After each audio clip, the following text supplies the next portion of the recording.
I wake up to the same old fight, chasing shadows in the night. Promises made, but I let them fade.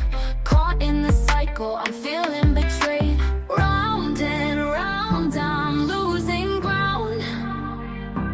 Trying to break free, but I can't see. These negative patterns are haunting me. Nights turn to days, I'm losing my way. Thought I found peace, but it's led me astray. Chasing the high, but it only brings pain. The more I run, the less I gain. Hey everybody, hey, this is Tarika, and you are in the office with Tarika's Say It Again podcast. And today we have a special guest, which is my daughter, Jarvia.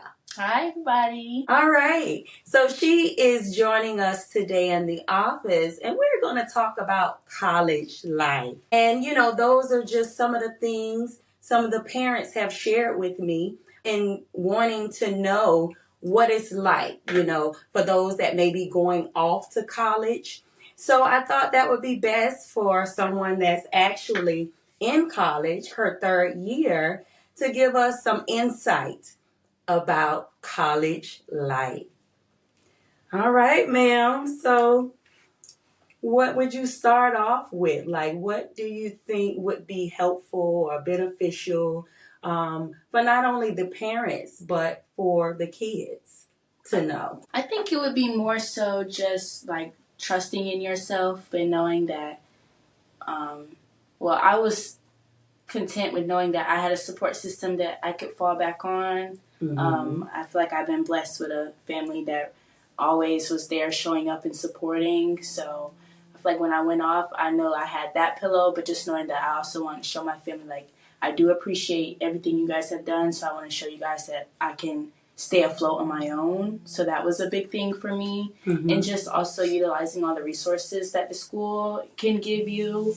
USF, since I'm a junior at USF, they have like food pantries, and they even have a thing called Dressable, where you can get like up to like 3 free suits and stuff like that. Just different resources that you would just have to find on campus, and not being scared to just go out on a limb. And my mom always taught me was the worst thing somebody can say is no. So just asking, because if you don't ask, you'll just never know. Correct. And that's key, you all. If you don't ask, as she said, you will never know the outcome. And I like how you talked about, the support system, because some kids don't have that. Right. So you mentioning where if they didn't have it financially or mentally or whatever, the school has those type resources. Right. There for them to utilize. And I think that's key, because a lot of kids may not know about that, and some parents may not know either. Okay. So what about like your routines? Is it some similarities compared to in high school? Did you have to reconstruct some things, as far as routines? I think everybody always makes that joke that like 8 a.m. in college isn't 8 a.m. in high school. And I was one of the ones that didn't listen, but I definitely learned my lesson my freshman year with having an 8 a.m. chemistry class. Ooh. And having to get up. But after that, I definitely adjusted. And one thing about college, with the classes being different and the schedules being more flexible, with you being able to choose what you want to do, after that, I really decided to just like put myself first, and knowing that, okay, well, I can start my day at 10. It might end at 4, but I only took 2 or 3 classes today, so that's fine with me. Because everybody always jokes like, "Oh, Jarvia gonna get her sleep in," and I am, because I just didn't want to overstimulate or put too much of a heavy workload on myself, because this was a new adjustment with going into college. So I think my schedule did adjust from high school, of course, but just kind of sticking to my roots and knowing like myself, and knowing that this would work for me, this wouldn't work for me, and what I can and cannot do necessarily when it comes to putting so much stress on, your academic schedule and yourself. So basically it's just learning who you are, right, and to see what works for you, because we definitely know what may work for you may not work for someone else. exactly. Right? So establishing that and routines. Right. All right. Okay. Well, I think because, of course, we always talk about addictive patterns and how you can have negative and positive, and sound like you set in place some positive patterns and routines for yourself in order to be successful, because you wouldn't be a junior if that was the case. Right. And that was one thing parents in dealing with, because, I have friends say, like, have you seen a report card or something like that? And me, I'm like, hey, I know if she not doing well, I would not be getting the emails, as far as her moving on to the next. That good academic standing. Yeah, moving on to that next schedule or the next semester, correct, in order to register. Right. So that was key for me, and that's how I was able to keep up with it, because that was one thing that I did notice different when you were in high school, because I was able to go on Skyward or whatever and check those grades. Right. But it's like hands off when they get to college. Right. But also I got notification. And not only that, I know your school put you into the mail blast for the freshmen, and then you move on to the sophomore and junior. So those were also some indicators that let me know. Right. Let's see. So what about roommates? In college, a lot of times you get the opportunity to make friends or stay on campus, and then you go off to get your own place. What was that like for you, and those roommates? So my freshman year, USF was at capacity when it came to dormitories. So I definitely had just a very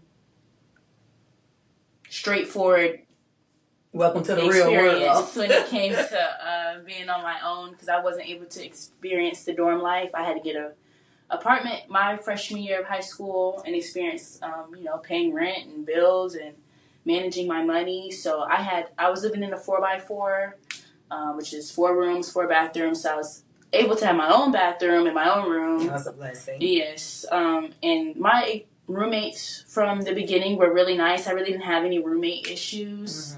And that's really good. Yes. That's a blessing again, because definitely horror stories or stuff like that. But just getting that experience of you got to have this much money at the end of the month to stay here was very eye-opening, and it's an experience that not a lot of people get, but I obviously wasn't the only one that had to go through that. So I was blessed enough to be able to have that money every month and not really stress about that my freshman year and just focus on school.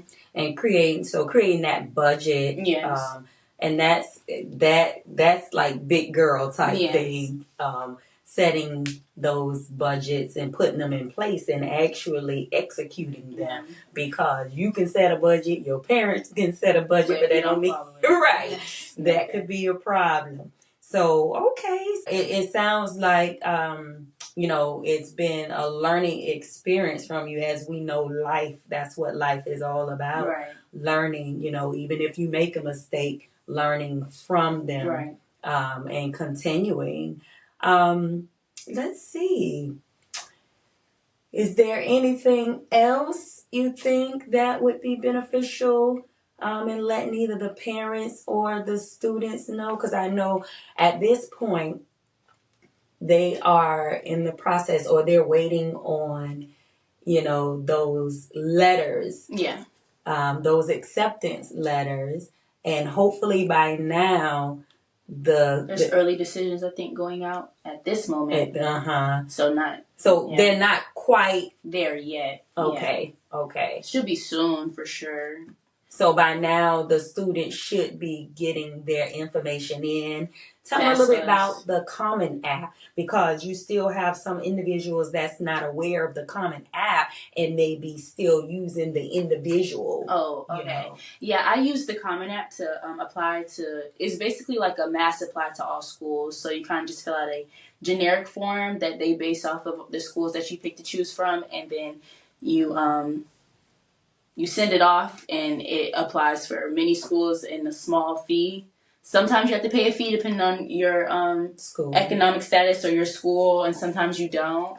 But that was really easy for me since I didn't have to pay all the application fees for each individual school, and I didn't have to go individually and do stuff specifically because the Common App kind of did most of the work for you because you just like upload, your report cards or your transcripts, and they literally just basically set it all up for you. And does the Common App already have it in place where it has your SAT scores? And I think when you link it, it definitely okay. does, because that's just, they have the links where you could just put in your information, and they have all the SAT and ACT scores. 'Cause I don't believe I inputted them myself. I believe them just being uploaded on there. Mm-hmm. So that was real easy and less stressful than the alternate route, of course. Mm-hmm.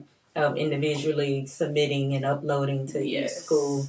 That could be strenuous. Yes. Financially. With all the offices you have to reach out to, because there's so many different offices when it comes to applying and even just being in school. Like your financial aid office, your administrative office, it's just so many offices, honestly. Right. And I think key at this point, they probably just need to communicate with their guidance counselor on campus at this time. Go ahead and schedule those appointments to get in to their office. You have everything. Yeah. Right. Ask them if you're unsure. Going back again to asking those questions if you're unsure, if you don't know. And I know I find that a lot of students, they keep quiet and they don't say anything, and they're not an advocate for themselves. And I think that's something that really these days need to be worked on and stressed on both parts. Yeah, because sometimes the environment isn't super welcoming when it comes to it. Because I know in high school, I was able to. I really didn't have a guidance counselor. I got switched like 3-4 times, but me also being like a new student that like nobody just reached out. Like I had to go find what was going on, but I had, like a parent to tell me like, go do that. Cause I sometimes tend to blend into the crowd when I just feel like, I think I can get it done on myself, but I know it's like a lot of stress on guidance counselors anyways, cause there's like 3,000 students and there's like 4 of them. But I think schools need to just be more, vocal on like, please go to your guidance counselors. Cause I don't think I really had teachers telling me that. I just knew it because my mom's an educator. So that plays a part in it as well. Cause not every school is like advocating for, hey, go to your guidance counselors. You guys need to see your guidance counselor. Well, what about emails? Did they send out emails? Cause I know today they're sending out more emails. They're putting it on the kids' Canvas, where when they open up their Canvas, there's a big, say, bulletin or something. It's like new information. Well, that's definitely new. I don't remember that in my Canvas in high school. I know they do that in college for us, because for our freshman year in college, you have to meet your guidance counselor to get that hold to get off your account. So, it's there with some schools, but not all the schools. But I don't remember that in high school. During your years. But I know Ocoy, they had the counselors like in the classrooms or like for a day that was going through the Common App. So we had that, but I know every school isn't doing that. And not only that, a student might be absent the day that the counselor come in. So I'm glad that they are putting it on their Canvas or sending those emails. Just in case you were absent or something like that. And the fact that you said they do it, in college, that may be just something that they are duplicating, because maybe it works for them. So it's like, hey, let's try to reach out to as many as possible in the event that they've missed out or something. Okay. All right, then. Let's see. So we got Common App. I don't know. I think that's pretty much it, you believe? As far as preparation for getting your FAFSA done. That's a big thing. I feel like a lot of people don't understand it all the time. We got a chance to really experience it because my freshman year with my scholarships, I was able to get a refund check that paid for basically my whole year. I just always stress the importance of getting your FAFSA done.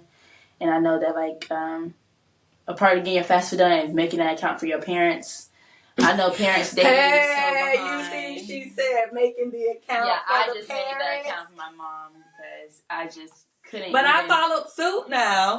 I couldn't even fathom her trying to figure that I out. followed I needed suit. my FAFSA done in ASAP, and knowing you, it wouldn't get done ASAP. You would have still been so just That first year I did. setting your parents up for success to help you. You gotta help them help you. So, Parents, we help them, so it's their time to help us. Just making sure everything's in line with FAFSA.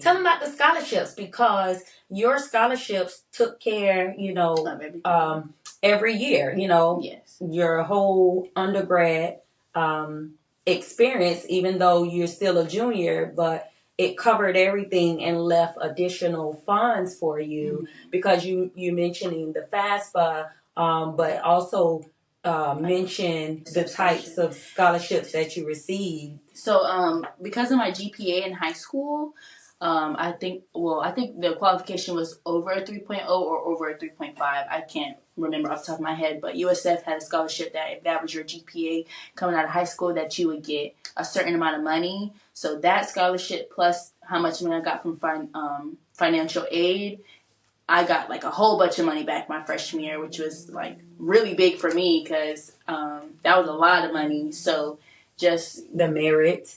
Yeah, and the Merit Cup, yes. And the Brighter Futures. Yes, I totally forgot about that. Yes, that was, didn't you say that was the biggest? Yeah, the Bright Futures one. Now, is that different for levels? Just Florida? Yeah, Bright Futures is just for Florida, and the based on your GPA is how much money you get. So they have a GPA specific amount of money for like 2.5, 3.0, 3.5, 4.0, and up. So just knowing where you fit in there, really applying for Bright Futures, because if you don't apply for it, then they're not going to give it to you. So that's for all in Florida institutions. So UF, USF, FSU, FAM, all those. So that was also a bonus of staying in Florida. Because of the extra money I was going to get, because I wanted to be away from home, but not too far from home that I was able to drive home when needed. But it was still a good amount of space for that. Like, I know my parents couldn't just, like, pop up on me. Even though I wasn't really doing anything, I was trying to get through them classes. Like, I ain't have time to get in trouble. I'm trying to get through this class, so. Well, it sounds like she been stashing some money, y'all. You notice I named a few scholarships. She was like, oh, yeah, I forgot. Oh, yeah, okay. But anyway, to my parents as well as the students, just be mindful of those things and plan ahead. Not only plan ahead because it wasn't like she just automatically got this GPA. Like, she started middle school. Well, definitely, we take it all the way back to elementary, but middle school is where you can take courses that prep you for high school. Right. And then in high school, you could take those courses that prep you for college, correct? And that's called dual enrollment. So each level, she was just a little bit ahead, which allowed her for when she got to college, it paid off for her. And that's one thing I always, would tell her. Where this saying, and this is something that I learned years ago when I were in my younger years, but we say that laziness, it pays off now, but hard work, it pays off later. And that's something you want to keep in mind, because, we may look at this fast money or this right now, I could be done right now, but is it long term? Is it longevity? Or do I have to work just a little bit harder, have less money right now, but in the long term, this is, what's going to sustain me, and it's going to stick around longer. So that's just some things to think about. And as we say, let's say it again. So laziness pays off now, and hard work pays off later. Anything else, ma'am? All righty. You've heard it straight from her mouth about her college life. And you all want to check us out on Instagram, TikTok, Addictive Patterns. Please subscribe, here, or you can go to the website addictivepatterns.com. Have a good one. This episode was dedicated solely to my seniors all around the world. Now, we are in the second half of the school year, more specifically, the third quarter, and you should have an end goal. You should have a plan in place for when you graduate. Now, if you don't, it's time to sit down, talk about it, write it down on paper. Now, we're not saying that everybody has to go to college. We know that there are some successful people that did not go to college. Just make sure, if you choose not to go to college, that you have something in place, whether it's a trade school, the workforce, but make sure when you get your paperwork as far as salary, how much you're going to get paid hourly, or what the salary looks like, that is going to take care of you and possibly a family when that time comes. Some of us already have a family, so we definitely need to be looking at numbers. And what does it look like long term? Because a lot of times we get caught up or tricked in looking at the upfront money, what it looks like right now. But what does long term look like for us? Is it a job where you're going to receive bonuses? Is it a job where you have a 401k or a 403b put in place? Is it a job where it provides insurance? And I can go on, but mainly 10 years from now, what are those numbers going to look like? Because we know cost of living is always going up. And I'm not saying $30,000 or $40,000. That's not any money, y'all. $50,000 is not any money. But I know for a senior, someone coming right out of high school, it seems like a lot of money. Ask your parents. It's not. Not with all of the things that we have to take care of. Not only just the basics, right? We want to enjoy life. I always talk to my child as far as being in this rat race, this cycle, just working, working, working, and not getting a chance to experience your money. That's traveling, right? That's going shopping, going out to eat sometimes. So all of those different things, what does that look like? Are you going to be able to afford that on the numbers that you are putting up or will be putting up when you graduate? So that's just something to think about for those that aren't choosing to go to college, because that isn't something that you have to do. But for those that are going to college, my advice to you, stay on course. As my parents always used to say, keep your nose clean.